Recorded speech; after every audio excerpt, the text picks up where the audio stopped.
કેવીની class YouTube ચેનલમાં આપ સરે મિત્રોનું હું દિલથી સ્વાગત કરું છું। આજે વિદ્યાર્થી મિત્રો વાત કરીશું ધોરણ 10માં આપણી બોર્ડની જે પરીક્ષા છે તે તારીખ 8/3/2025ના રોજ વિજ્ઞાન અને ટેકનોલોજીનું જે પેપર લેવામાં આવશે તેમાં આપણે વિભાગ નંબર બીનું સચોટ સોલ્યુશન જોઈએ, જે તમારી આવનારી પરીક્ષામાં તમને ખૂબ જ મોસ્ટ ટાઈમથી બની રહેશે। તો ચાલો વિદ્યાર્થી મિત્રો વિડીયોની શરૂઆત કરીએ તેના પહેલાં તમે ખાસ ચેનલમાં નવા છો તો ચેનલને અવશ્ય સબસ્ક્રાઇબ કરી વિડીયોને લાઇક અને શેર કરવાનું પણ ન ભૂલતા। વિભાગ નંબર બીની અંદર મિત્રો પ્રશ્ન નંબર 25થી 37ની અંદર તમારે જે પૂછાવાના છે તેમાં દરેક પ્રશ્નના 2 ગુણ છે। મિત્રો 25મો પ્રશ્ન છે, તેલ તેમજ ચરબીયુક્ત ખાદ્ય પદાર્થોની સાથે નાઇટ્રોજન વાયુની શા માટે ભરવામાં આવે છે? તો એનો જવાબ મિત્રો આપણે આ રીતે લખી શકીએ કે સામાન્ય રીતે તેલી અને ચરબીયુક્ત ખોરાકમાં થતું ખોરાપણું અટકાવવા માટે તેમાં ઓક્સિડેશન પ્રક્રિયાનો પ્રતિકાર કરે તેવા પદાર્થો ઉમેરવામાં આવે છે, જેને એન્ટીઓક્સિડન્ટ પદાર્થો કહે છે। તદુપરાંત ખોરાકને હવાચુસ્ત બંધ પાત્રમાં રાખવાથી તેનું ઓક્સિડેશન ધીમું થવાથી ખોરાપણું અટકે છે। બટાકાની ચિપ્સ કાતરી બનાવવાવાળા ચિપ્સનું ઓક્સિડેશન થતું અટકાવવા માટે બેગમાં નાઇટ્રોજન જેવા નિષ્ક્રિય વાયુ પણ ભરવામાં આવે છે। એના પછી મિત્રો 26મો પ્રશ્ન છે, અધાતુ તત્વના સામાન્ય ગુણધર્મો લખો। તો મિત્રો અધાતુ તત્વોના સામાન્ય ગુણધર્મો નીચે પ્રમાણે છે, જેમાં 1 અધાતુ તત્વો ધન અથવા વાયુ સ્વરૂપે જોવા મળે છે, અપવાદ બ્રોમિન પ્રવાહી છે। બીજું, તે ઉષ્મા અને વિદ્યુતના અવાહક હોય છે। ત્રીજું, તે ટીપાઉપણા અને તણાવપણાનો ગુણ ધરાવતા નથી। ચોથું, તેના ગલનબિંદુ અને ઉત્કલનબિંદુ પ્રમાણમાં નીચા હોય છે।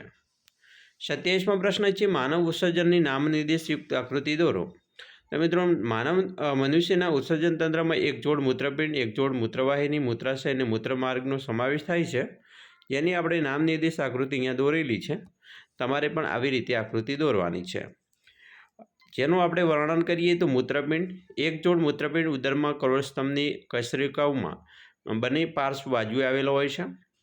મૂત્રપિંડમાં રુધિરમાંથી ગાળણ દ્વારા નાઇટ્રોજનયુક્ત ઉત્સર્ગ દ્રવ્યો અલગ પડે છે અને મૂત્રનું નિર્માણ થાય છે। તેવી રીતે મૂત્રવાહિની, મૂત્રપિંડનું મૂત્રાશય સાથે જોડાણ કરતી એક જોડ લાંબી નલિકા છે। મૂત્રપિંડમાં નિર્માણ થયેલું મૂત્ર મૂત્રવાહિની દ્વારા મૂત્રાશયમાં જાય છે। એના પછી મૂત્રાશય, તે મૂત્રનો સંગ્રહ કરતી સ્નાયુમય કોથળી છે, તેમાં મૂત્રનો હંગામી સંગ્રહ થાય છે। અને મૂત્રમાર્ગ, તો મૂત્રાશયથી શરીરની બહાર ખુલતા છિદ્ર સુધી લંબાયેલો માર્ગ છે, તે દ્વારા મૂત્રનું ઉત્સર્જન થાય છે। એના પછી નેક્સ્ટ પ્રશ્ન છે, પાનફૂટી એટલે કે પર્ણફૂટીના નવા છોડ અલિંગી પદ્ધતિથી કઈ રીતે ઉત્પન્ન થાય છે સમજાવો। તો મિત્રો પાનફૂટી પર્ણફૂટીના પર્ણોની કિનારીની ખાંચાઓમાં કલિકાઓ ઉત્પન્ન થાય છે। આ કલિકાઓ જમીન પર ખરી પડે ત્યારે અંકુરણ પામી નવા છોડ તરીકે વિકાસ પામે છે। કેટલીક વખત કલિકા વિકાસ પામી પર્ણ કિનારીની ખાંચમાં જ નવો છોડ વિકાસ પામે છે। અહીંયા તમે મિત્રો આકૃતિ છે તે પણ જોઈ શકો છો। 29મો પ્રશ્ન છે, એક કાર્યક્રમ દરમિયાન એક ડૉક્ટર દ્વારા વિદ્યાર્થીઓને જાતીય પરીક્ષણ સંદર્ભે માર્ગદર્શન આપવામાં આવ્યું। તેમણે જણાવ્યું કે જાતીય સમાગમમાં શારીરિક સંબંધ પ્રસ્થાપિત થતો હોવાથી તેમાં ગોનોરિયા, એઇડ્સ, સિફિલિસ તથા મસા જેવા બેક્ટેરિયાજન્ય તથા વાયરસજન્ય રોગોનું ક્યારેક સંક્રમણ થઈ શકે છે। આ કાર્યક્રમમાં યાંત્રિક અને રાસાયણિક પદ્ધતિઓ દ્વારા વસ્તી નિયંત્રણ કરી શકાય છે તે સમજાવવામાં આવ્યું, જેમાં નિરોધનો ઉપયોગ, આકડીનો ઉપયોગ, કોઓપરેટિવનો ઉપયોગ, સ્ત્રી નસબંધી, પુરુષ નસબંધી જેવી પદ્ધતિઓની જાણકારી આપવામાં આવી। તો ઉપરોક્ત ચર્ચા પરથી નીચેના પ્રશ્નોના જવાબ આપો। તો મિત્રો અહીંયા પહેલો પ્રશ્ન છે કે જાતીય સમાગમ દ્વારા ફેલાતા રોગને બેક્ટેરિયાજન્ય અને વાયરસજન્ય રોગોમાં વર્ગીકૃત કરો। તો મિત્રો વાયરસજન્ય રોગોમાં એઇડ્સ અને મસા, જ્યારે બેક્ટેરિયાજન્ય રોગોમાં સિફિલિસ અને ગોનોરિયાનો સમાવેશ થાય છે। જ્યારે બીજું છે વસ્તી નિયંત્રણ માટેની યાંત્રિક પદ્ધતિઓ, તો તેમાં મિત્રો કોપર્ટી અને આંકડી એ 2 સાધનોનું નામ આપણે લખ્યા। એના પછી મિત્રો જોઈશું 30, ભયદર્શક સિગ્નલમાં પ્રકાશનો રંગ શા માટે લાલ રાખવામાં આવે છે? તો મિત્રો લાલ રંગના પ્રકાશની તરંગલંબાઈ વધુ હોવાથી ધુમ્મસ અથવા ધુમાડાની હાજરીમાં બીજા રંગની સાપેક્ષે તેનું સૌથી ઓછું પ્રકીર્ણ થતું હોય છે, તેથી ઘણા દૂરથી પણ લાલ રંગ જોઈ શકાય છે। આથી લાલ રંગના પ્રકાશનો ઉપયોગ ભયદર્શક સિગ્નલમાં કરવામાં આવે છે। 31મો છે, કોઈ વિદ્યુત બલ્બના ફિલામેન્ટ તારમાંથી 0.5 એ વિદ્યુત પ્રવાહ 10 મિનિટ સુધી વહે છે, તો પરિપથમાં પસાર થતો વિદ્યુત ભાર ગણો।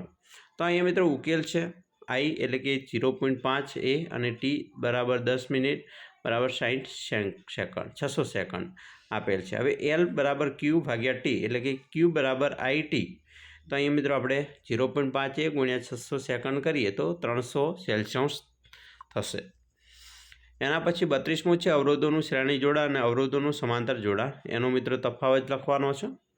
તો અવરોધોના આ પ્રકારના જોડાણમાં પ્રવાહને રહેવાનો એક જ માર્ગ હોય છે, જ્યારે અવરોધોના આ પ્રકારના જોડાણમાં પ્રવાહને વહેવામાં એક કરતાં વધુ માર્ગ જોવા મળે છે.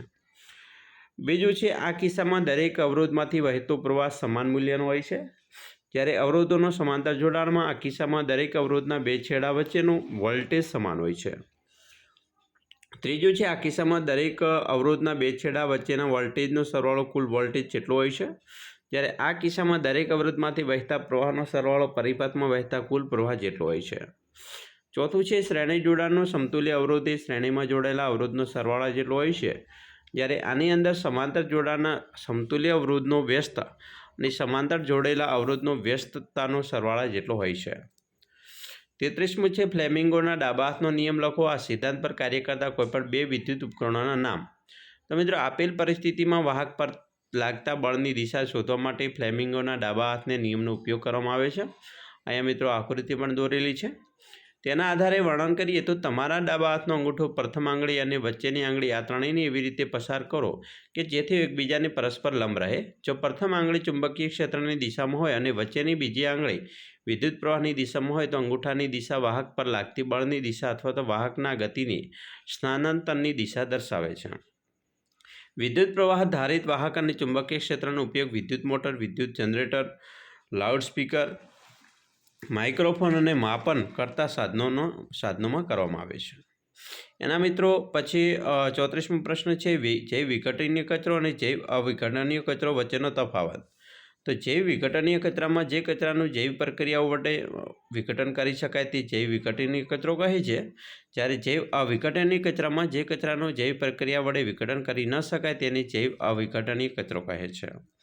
બીજું છે વિઘટકોની પ્રવૃત્તિ દ્વારા તેનો નિકાલ થઈ શકે છે, જ્યારે વિઘટકોની પ્રવૃત્તિ દ્વારા તેનો નિકાલ થઈ શકતો નથી.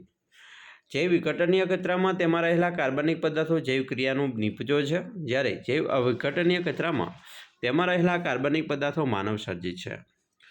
જૈવ વિઘટનીય કચરામાં તેના વચ્ચે વ્યવસ્થાપનનો ખાતર અને બાયોગેસમાં મેળવી શકાય છે, જ્યારે આ કચરામાં રહેલા કેટલાક દ્રવ્યો આહાર શૃંખલામાં પ્રવેશી જૈવિક વિશાલનની સમસ્યાને સર્જે છે. જૈવ વિઘટનીય કચરામાં સડેલા શાકભાજી અને ફળ, છાલ, મૂત્ર શરીર વગેરે જૈવ વિઘટનીય કચરો છે, જ્યારે અવિઘટનીય કચરામાં કાચ, પ્લાસ્ટિક, પોલિથીન, રાસાયણિક જંતુનાશકો વગેરે જૈવ અવિઘટનીય કચરો છે. 35મો પ્રશ્ન છે નિવસન તંત્ર એટલે શું, તેના ઘટકો જણાવો. તો મિત્રો એનો જવાબ છે કે બધા સજીવો, સૂક્ષ્મજીવો, વનસ્પતિઓ અને માનવ સહિતના પ્રાણીઓ અને તેમની સાથે સંકળાયેલા ભૌતિક પર્યાવરણ વચ્ચેની આંતરક્રિયાથી બનતા તંત્રને નિવસન તંત્ર કહે છે. એની વિશિષ્ટતાની વાત કરીએ તો નિવસન તંત્ર કદમાં નાનું કે મોટું હોઈ શકે છે. નિવસન તંત્રમાં સજીવો એટલે કે વનસ્પતિઓ, પ્રાણીઓ અને સૂક્ષ્મજીવો તેમના ભૌતિક પર્યાવરણ સાથે ચોક્કસ આંતરક્રિયાઓ કરે છે. દરેક નિવસન તંત્ર વિશિષ્ટ બંધારણ ધરાવે છે અને ચોક્કસ કાર્ય કરે છે. દરેક નિવસન તંત્ર અન્ય નિવસન તંત્ર સાથે ભળી જાય છે. નિવસન તંત્રના પ્રકાર પણ તમે લખી શકો છો. વસવાટ માધ્યમ આધારિત, જેમાં સ્થળજ નિવસન તંત્ર અને જલજ નિવસન તંત્ર. સ્થળજમાં જંગલ, તૃણભૂમિ અને રણ, જ્યારે જલજ નિવસન તંત્રમાં મીઠા જળ, જેમાં નદી, ઝરણા, સરોવર, તળાવ અને ખારા જળમાં દરિયાઈ સમાવેશ થાય છે. 36મો પ્રશ્ન છે આકૃતિમાંથી નીચે આપેલા ભાગોના નામ શોધો.